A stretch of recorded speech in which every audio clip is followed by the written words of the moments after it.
जय हिंद फ्रेंड्स। आज हम लोग बात करेंगे एमपी पैरामेडिकल कंबाइंड टेस्ट 27 सितंबर 2025 पेपर एनालिसिस फर्स्ट शिफ्ट, यानी कि मध्य प्रदेश में जो पैरामेडिकल कंबाइंड टेस्ट हो रहा है उसका आज 27 सितंबर को फर्स्ट शिफ्ट में जो पेपर हुआ है उसमें कौन कौन से क्वेश्चन आए हैं उनके बारे में देखेंगे। चलिए जल्दी से देख लेते हैं कौन कौन से क्वेश्चन आए हैं। तो पहला क्वेश्चन है हमारा कि एनाटॉमी शब्द की उत्पत्ति किस भाषा से हुई है। तो एनाटॉमी शब्द का उत्पत्ति ग्रीक भाषा से हुआ है। तो करेक्ट आंसर हमारा क्या हो जाएगा, ग्रीक भाषा। उम्मीद करता हूँ आप लोग अच्छे से पढ़े होंगे जो मेरा पिछला वीडियो होगा। देखिए एनाटॉमी शब्द एना यानी अप, टॉम यानी कटिंग से बना है, जिसका अर्थ है शरीर को काटकर अध्ययन करना यानी एनाटॉमी। अगला क्वेश्चन देखते हैं। अगला क्वेश्चन है एनाटॉमी को मुख्यतः कितने प्रकार में बांटा गया है। एनाटॉमी को मुख्यतः 3 प्रकार में बांटा गया है। पहला कौन है, ग्रॉस एनाटॉमी। तीसरा है माइक्रोस्कोप एनाटॉमी यानी हिस्टोलॉजी जिसको बोलते हैं। और तीसरा हो जाएगा डेवलपमेंट एनाटॉमी यानी एम्ब्रियोलॉजी। ठीक है, अगला क्वेश्चन देखते हैं हम लोग। अगला क्वेश्चन है कौन सा अंग थोरेसिक कैविटी में पाया जाता है। तो करेक्ट आंसर हमारा क्या हो जाएगा, हार्ट। थोरेसिक कैविटी में हार्ट, लंग्स, इसोफेगस और ट्रेकिया होते हैं। तो बहुत अच्छे से आप लोग समझे होंगे, इससे और क्वेश्चन बन सकते हैं। चलिए अगला क्वेश्चन देखते हैं हम लोग। अगला क्वेश्चन है मानव शरीर की स्ट्रक्चरल फंक्शनल यूनिट कहलाती है। स्ट्रक्चरल और फंक्शनल यूनिट कौन सा कहलाती है। तो करेक्ट आंसर हमारा हो जाएगा सेल। सेल के बारे में आप लोग बहुत अच्छे से जानते भी होंगे, नहीं जानते होंगे एक वीडियो में अच्छे से डिटेल से इसकी जानकारी से बना देंगे। चलिए देखते हैं अगला क्वेश्चन। कौन सा, पांचवा क्वेश्चन है हमारा, कौन सा एनाटॉमिकल प्लेन शरीर को लेफ्ट और राइट भागों में बांटता है। तो करेक्ट आंसर हमारा कौन सा हो जाएगा, सी हो जाएगा, सैगिटल प्लेन। सैगिटल प्लेन बहुत अच्छा क्वेश्चन है। अगला क्वेश्चन देखते हैं हम लोग। अगला क्वेश्चन है मानव शरीर की सबसे बड़ी मांसपेशी कौन सी है। तो करेक्ट आंसर हमारा क्या हो जाएगा, गुलेटस मैक्सिमस। ठीक है, तो मानव शरीर की सबसे बड़ी मांसपेशी कौन से है, ग्लूटेस मैक्सिमस। अगला क्वेश्चन है दोस्त, मुस्कुराने या स्माइल में मुख्य रूप से कौन सी मांसपेशी काम करती है। जैसे हम लोग मुस्कुराते हैं तो हमारे चेहरे की मांसपेशियां ऊपर नीचे होती हैं, तो उस मांसपेशी को क्या कहा जाता है। तो जाइगोमैटिक्स मेजर, जो मांसपेशियां हमारा ऊपर नीचे होते मुस्कुराने में काम आती है, उस मांसपेशी का नाम है जाइगोमैटिक्स मेजर। अगला क्वेश्चन देखते हैं। अगला क्वेश्चन है मानव शरीर की सबसे छोटी मांसपेशी कौन सी है। जो हमारे शरीर में सबसे छोटी मांसपेशी है वो है स्टिपेज, कान में पाया जाता है, उसको हड्डी भी बोलते हैं, मांसपेशी भी बोलते हैं। ठीक है, अगला क्वेश्चन है हमारा, बहुत ही अच्छा क्वेश्चन है। बोला कि रिस्पायरेशन में मुख्य मांसपेशी कौन सी होती है। जब हम लोग रिस्पायरेशन करते हैं, श्वसन करते हैं, ऑक्सीजन अंदर लेते हैं, तो उसमें कौन सा मांसपेशी मुख्य रूप से काम करती है फिर होती है। तो करेक्ट आंसर क्या हो जाएगा, डायफ्राम। अगला क्वेश्चन देखते हैं हम लोग। अगला क्वेश्चन है चबाने, च्यूइंग की मांसपेशियों में सबसे शक्तिशाली कौन सी होती है। जैसे हम लोग कुछ खाते हैं, चबाते हैं, तो उसमें सबसे शक्तिशाली मांसपेशी कौन सी होती है। तो करेक्ट आंसर हो जाएगा मैस्टर। कौन सा, मैस्टर। ठीक है, अगला क्वेश्चन देखते हैं हम लोग। अगला क्वेश्चन है सेल को जीवन की संरचनात्मक और क्रियात्मक इकाई किसने कहा। तो सेल को जीवन की संरचनात्मक और क्रियात्मक इकाई स्क्लेडन और स्वान ने कहा, स्क्लेडन और स्वान। तो ये दो वैज्ञानिक थे, इन्होंने कहा। अगला क्वेश्चन देखते हैं हम लोग। अगला क्वेश्चन है हमारा,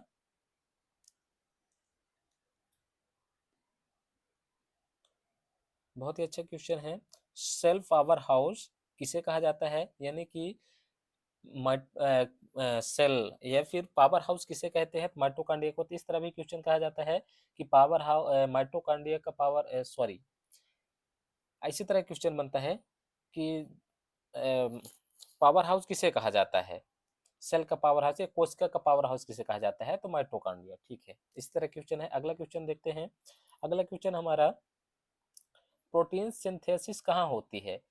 प्रोटीन सिंथेसिस मतलब आप लोग जानते होंगे प्रोटीन का निर्माण कहाँ होता है, कहाँ टूटता है। तो होता है राइबोसोम में। करेक्ट आंसर हमारा क्या हो जाएगा, राइबोसोम। अगला क्वेश्चन है मानव आरसीबी में कौन सा ऑर्गेनल अनुपस्थित होता है। तो मानव आरसीबी में क्या नहीं पाया जाता है, न्यूक्लियस नहीं पाया जाता है। यानी जो आरसीबी होता है रक्त का एक सेल होता है, ठीक है, उसमें न्यूक्लियस नहीं पाया जाता है। बहुत ही अच्छा क्वेश्चन है। अगला क्वेश्चन देखते हैं हम लोग। हड्डियों से संबंधित जो क्वेश्चन आए थे उनको ए वन बाई वन करके हम लोग देखेंगे।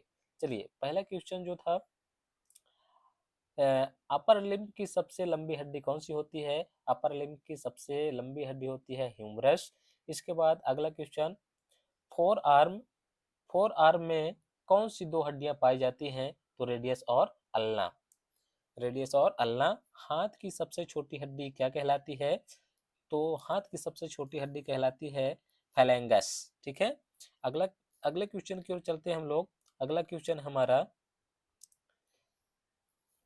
स्कैपुला को और क्या कहा जाता है? स्कैपुला को और क्या कहा जाता है? शोल्डर ब्लेड, शोल्डर ब्लेड, ठीक है।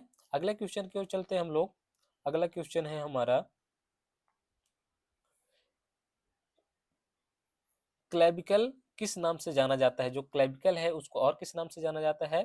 तो क्लेविकल को जाना जाता है कॉलर बोन, कॉलर बोन के नाम से भी जाना जाता है। अब हम लोग संधि के बारे में देख लेते हैं। जो संधि क्वेश्चन थे, कुछ संधि से संबंधित क्वेश्चन हम लोग अच्छे से देख लेते हैं। बोलता है शोल्डर ज्वाइंट का प्रकार क्या है? शोल्डर ज्वाइंट जो होता है उसका प्रकार क्या है? बॉल एंड सॉकेट ज्वाइंट है। जो हमारा शोल्डर है उसमें बॉल और सॉकेट ज्वाइंट है। अगला क्वेश्चन देखते हैं, एल्बो ज्वाइंट किस प्रकार का ज्वाइंट है? तो हिंज ज्वाइंट है। एल्बो ज्वाइंट किस प्रकार का ज्वाइंट है? तो हिंज ज्वाइंट है। अगले क्वेश्चन की ओर चलते हैं हम लोग। अगला क्वेश्चन है हमारा, रिस्ट ज्वाइंट किस प्रकार का है? रिस्ट जो ज्वाइंट है वो किस प्रकार का है? इसको बोले तो रेडियो कार्पल ज्वाइंट किस प्रकार का ज्वाइंट है? तो है कॉन्डिलॉइड ज्वाइंट। तो करेक्ट आंसर हमारा क्या हो जाएगा? Condyloid joint. अगला क्वेश्चन देखते हैं। अगला क्वेश्चन हमारा, कार्पो मेटाकार्पल ज्वाइंट ऑफ थंब किस प्रकार का ज्वाइंट है? हो जाएगा सडल ज्वाइंट, सडल ज्वाइंट। करेक्ट आंसर हमारा हो जाएगा सडल ज्वाइंट। अगला क्वेश्चन देखते हैं हम लोग। अगला क्वेश्चन है हमारा, ग्लेमनोह्यूमरल ज्वाइंट को स्टेबलिज करने वाली संरचनाएं क्या हैं? तो करेक्ट आंसर हमारा क्या हो जाएगा? Rotator cuff muscles, rotator cuff muscles. अगला क्वेश्चन देखते हैं हम लोग। अगला क्वेश्चन है हमारा, मांसपेशियों से संबंधित क्वेश्चन है। तो मांसपेशियों से संबंधित क्वेश्चन हम लोग देखेंगे। बोलता है अपर आर्म की अंटेरियर कंपार्टमेंट की मुख्य मसल कौन सी होती है? तो करेक्ट आंसर हो जाएगा हमारा बाइसेप ब्रांची। बाइसेप ब्रांची आप लोग जानते होंगे, जो हमारे हैंड में बाह में पाया जाता है, भुजा में पाया जाता है, वही होता है बाइसेप ब्रांची। अगला क्वेश्चन देखते हैं, अपर आर्म की पोस्टेरियर कंपार्टमेंट की मुख्य मसल कौन सी होती है? तो ट्राइकेप ब्रांची, जो नीचे वाला भाग होता है। आगे देखते हैं। अगला क्वेश्चन हमारा, फोरमैन की सुपेनेशन कौन सी मांसपेशियां कराती है? तो करेक्ट आंसर हो जाएगा बाइसेप ब्रांची और सुपे सुपिनेटर, ठीक है, सुपेनेटर। अगला क्वेश्चन देखते हैं, फोर मैन की सॉरी फोर आर्म की प्रोनेशन कौन सी मांसपेशियां करवाती है?